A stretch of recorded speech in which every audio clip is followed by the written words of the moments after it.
নমস্কার। আপনাদের সকলকে আন্তরিক অভিনন্দন জানিয়ে আজকের কথা বলা শুরু করছি। আজকের কথা বলাও সেই বোধকে নিয়ে।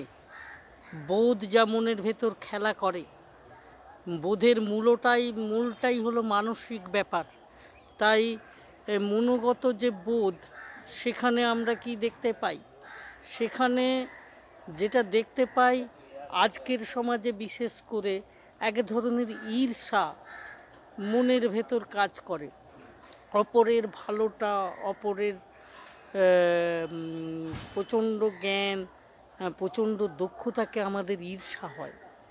আমরা যে কী ধর্ম, কী জাতি, এসব বাদ দিন। দেখুন তো, যে আমি আর সামথিক কিছুজন, একেবারে কাছের কিছুজন ভালো ছাড়া বাকি সবটাই গোল্লায় যাক, এই ধরনের চাইছি কি না?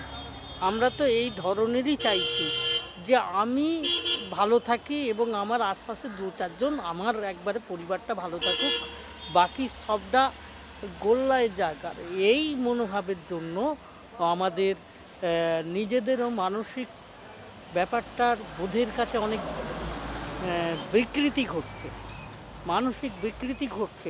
অন্যের ক্ষতি করতে গিয়ে আমরা নিজেদের বিশাল বিশাল ক্ষতি করছি। এটা ভেবে দেখবেন, ভেবে বলবেন। আমি অপেক্ষায় রইলাম আপনাদের ভাবনা আমার কাছে বা আমাদের কাছে এসে পৌঁছানোর জন্য। আপনাদের সকলকে আন্তরিক অভিনন্দন জানাই। নমস্কার।